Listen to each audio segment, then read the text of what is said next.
Shalom et bienvenue sur votre chaîne de décryptage du Coran et de la sunna prophétique de Muhammad. Dans l'émission précédente, nous avons découvert là où Muhammad affirme qu'il ignore le sort que son Dieu lui réserve, ainsi que tous les musulmans après la mort, contrairement à ce que Abdul Majid enseigne. Alors, le débat entre Abdul Majid et le frère Jérémie était qui de Jésus-Christ ou de Muhammad est le sauveur de toute l'humanité. Ce qui est intéressant, Abdul Majid a donné la définition du mot sauveur. Suivons-le. C'est là le sauveur veut dire quoi? C'est pourquoi j'ai dit commençons par les concepts définitionnels. C'est ça la fuite en avant. Sauveur veut dire quoi? Il faut définir d'abord sauveur. Un sauveur veut dire quoi?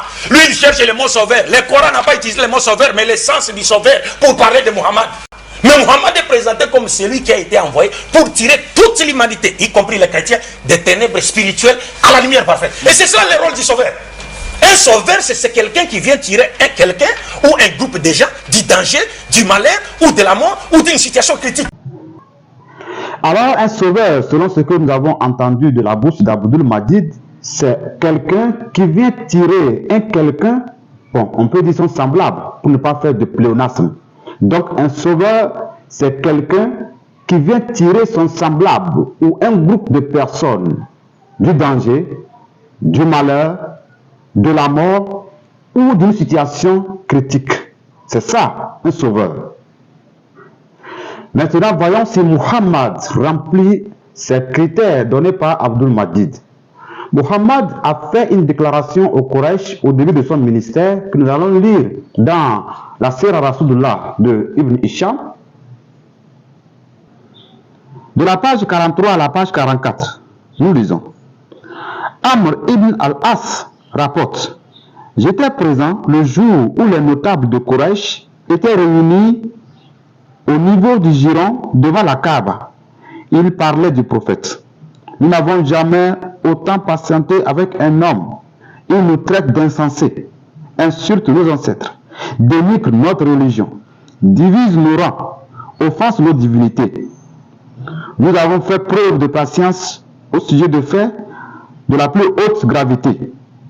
Alors qu'ils discutaient, le prophète arriva en marchant jusqu'à atteindre un des angles de la Kaaba. Étant donné qu'il tournait autour de la Kaaba, il ne tarda pas à passer à leur hauteur. Et à ce moment-là, il l'insultait. Je reconnus cela au visage du prophète. Au tour suivant, il insultait à nouveau. Et au troisième tour également, le prophète s'arrêta et leur dit: écoutez bien, assemblée de Quraysh, je jure par Allah que je suis venu avec l'épée par laquelle vous périrez. Fin de citation. Muhammad a dit: je jure par Allah que je suis venu avec l'épée par laquelle vous périrez. Et effectivement, quand Muhammad a eu le dessus sur les Quraysh, la sunna nous enseigne qu'il a égorgé froidement tous ceux qui s'opposaient à lui. Et aucun musulman ne pourra me dire le contraire dessus. Nous allons prendre un cas palpable dans la chronique de Tabari, page 453.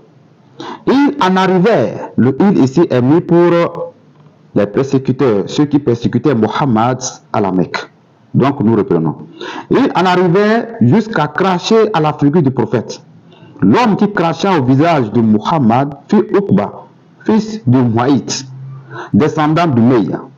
C'est à ce propos que fut révélé le verset suivant. Alors le pécheur se mordra la main et dira: plus à Allah que j'ai suivi la route avec l'apôtre. Coran chapitre 25, verset 27 et suivant. Muhammad dit à Uqba: je fais à Allah le vœu que si je te saisis en dehors de la Mecque, je te ferai couper la tête. Plus tard, le jour du combat de Badr, le prophète et ses compagnons, ayant remporté la victoire sur les incrédules de la Mecque, firent beaucoup de prisonniers. Lorsqu'on amena au prophète ses prisonniers, et parmi eux Uqba, avec une corde au cou, Muhammad dit à Ali: allons, accomplis le vœu du prophète de Dieu. Ali s'approcha et tira son épée et la brandit. Uqba dit: oh Muhammad, si tu me fais mourir, qui soutiendra mes enfants après ma mort? Uqba avait beaucoup d'enfants et était pauvre. Le prophète répliqua, ta place et la leur est dans l'enfer. S'ils ne deviennent pas croyants, je les ferai tous mourir et ils seront avec toi dans l'enfer. C'est ainsi qu'Ali trancha la tête à Uqba. Voilà celui que Abdul Majid appelle sauveur de toute l'humanité, qui envoie Uqba en enfer et menace d'ailleurs d'envoyer aussi les enfants de Uqba en enfer. Le sauveur de toute l'humanité a exterminé toute une tribu en une journée. Nous lisons cela dans la Sira Rasulullah de Ibn Hisham. Page 227. Le prophète ordonna de faire descendre de leur fortin les Banu Quraïda et de les enfermer dans la maison de Bint al-Harith. Il alla ensuite sur la place du marché de Médine, la même que celle d'aujourd'hui, c'est-à-dire du temps de Ibn Hisham. Et il fit creuser des fossés. Puis, il fit venir les Banu Quraïda par petits groupes et leur coupa la gorge sur le bord des fossés. Parmi eux, il y avait Uhayy ibn Akhtab, l'ennemi d'Allah, et Ka'b ibn Sa'd, le chef des Quraïda. Ils étaient 600 à 700 hommes. On dit 800 et même 900.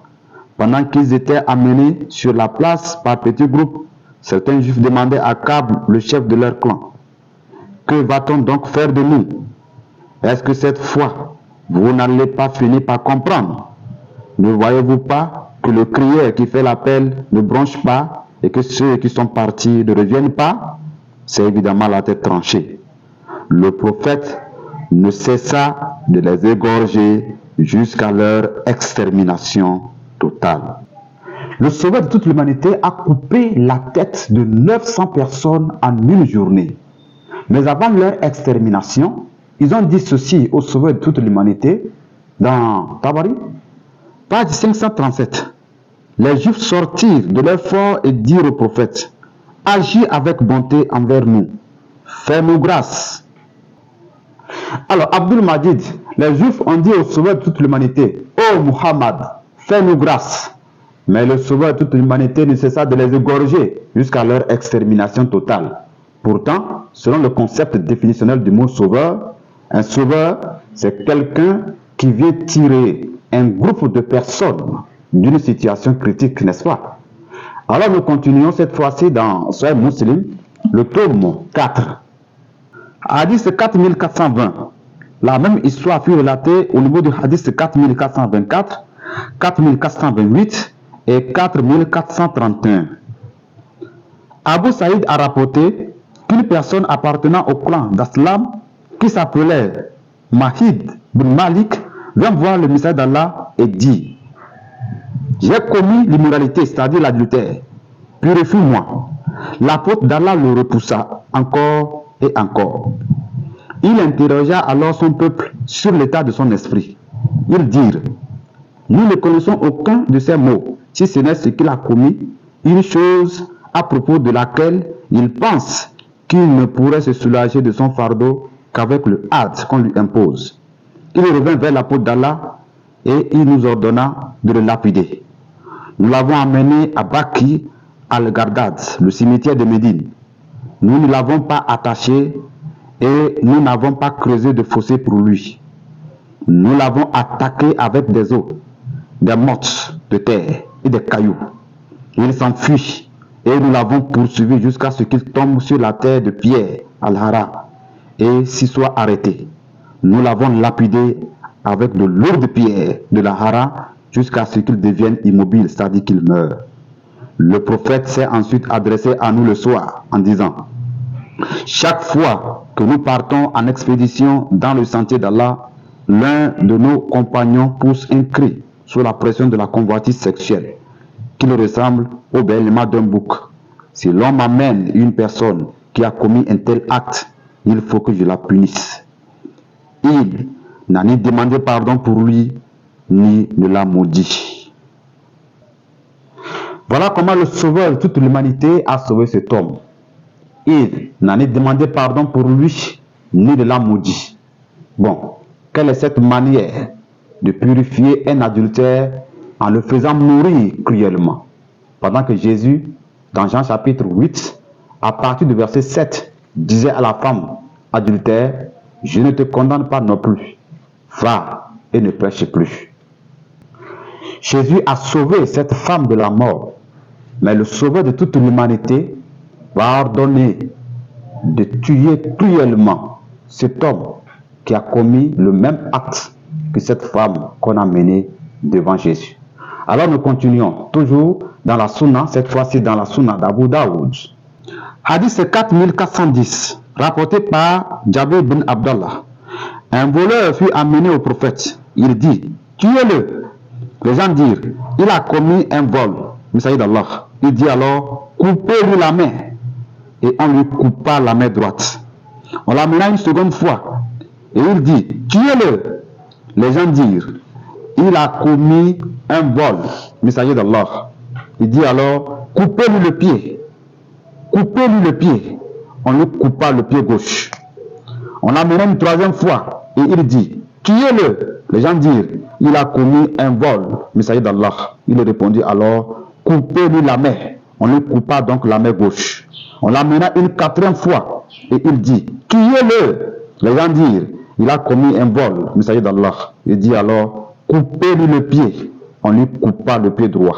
On l'amena une cinquième fois. Et il dit, tuez-le. Nous l'amenâmes et le tuâmes. Nous le traînâmes, le jetâmes dans un puits et le couvrîmes de pierre. C'est celui-là, Abdul Majid appelle sauveur de toute l'humanité. Le sauveur de toute l'humanité, c'est quelqu'un qui vient tirer un quelqu'un de la mort, nous dit Abdul Majid. Mais on a vu Muhammad qui a été incapable de sauver son propre fils Ibrahim de la mort quand celui-ci était à l'agonie. Au lieu que le sauveur de toute l'humanité sauve son fils de la mort, il a commencé à pleurer, laissant la mort emporter son garçon. La preuve dans Sahih Bukhari, le tome 1. Hadith 1303, raconté par Anas bin Malik. Nous sommes allés avec le prophète chez Abu Saïf le forgeron, mari de la nourrice d'Ibrahim, fils du prophète. Le prophète prit Ibrahim dans ses bras, l'embrassa et le flaira. Une autre fois, nous nous sommes rendus chez Abu Saïf. L'enfant était à l'agonie et les larmes coulaient des yeux du prophète. Abdurrahman Ibn Auf lui dit, même toi, envoyé d'Allah, tu pleures? Ibn Auf dit le prophète, c'est de la compassion. Puis il expliqua ainsi, l'œil verse des larmes, le cœur est affligé, mais nous nous disons que ce qui plaît à Allah. Nous sommes bien tristes, Ibrahim, de ta perte. Voilà comment la mort a emporté le garçon du sauveur de toute l'humanité. Pourtant, Abdul Majid a dit, le sauveur de toute l'humanité, c'est quelqu'un qui vient tirer son semblable de la mort. Le sauveur de toute l'humanité, c'est quelqu'un qui vient tirer un groupe de personnes du danger ou des ténèbres à la lumière, nous dit Abdul Majid. Mais on a compris que c'est Abdul Majid qui a fait de Muhammad le sauveur de toute l'humanité. Sinon, Muhammad lui-même a affirmé qu'il ne peut sauver personne, même sa propre fille, du danger de l'enfer. La preuve dans Sahih Muslim, dans le tome 1. Hadith 501. Abu Huraira a rapporté, lorsque ce verset fut révélé, et avertit les gens qui te sont le plus proches, le messager d'Allah appela les Quraysh qui se rassemblèrent. Allant du général au particulier, il dit, ô les Banu Kab ibn Louay, sauvez vos âmes de l'enfer. Ô les Banu Moura ibn Kab, sauvez vos âmes de l'enfer. Ô les Banu Abd Sham, sauvez vos âmes de l'enfer. Ô les Banu Abd Manaf, sauvez vos âmes de l'enfer. Ô les Banu Hashim, sauvez vos âmes de l'enfer. Ô les Banu Abd al-Muttalib, sauvez vos âmes de l'enfer. Ô Fatima, sauve ton âme de l'enfer. En effet, je ne pourrai rien pour vous auprès d'Allah, à part les liens de parenté que je maintiendrai. Muhammad a été plus que clair. Il dit, je ne pourrai rien pour vous, s'adressant à sa famille. Ce n'est pas à vous qu'il va dire le contraire. Cependant, Jésus-Christ dit, venez à moi, vous tous qui êtes fatigués et chargés, je vous donnerai du repos. Prenez mon joug sur vous et recevez mes instructions, car je suis doux et humble de cœur, et vous trouverez du repos pour vos âmes. Alors, si tu veux le repos de ton âme après ta mort, viens à Jésus. Il a dit, c'est lui qui donne le repos de l'âme. Shalom et à très bientôt. Que le Seigneur vous bénisse.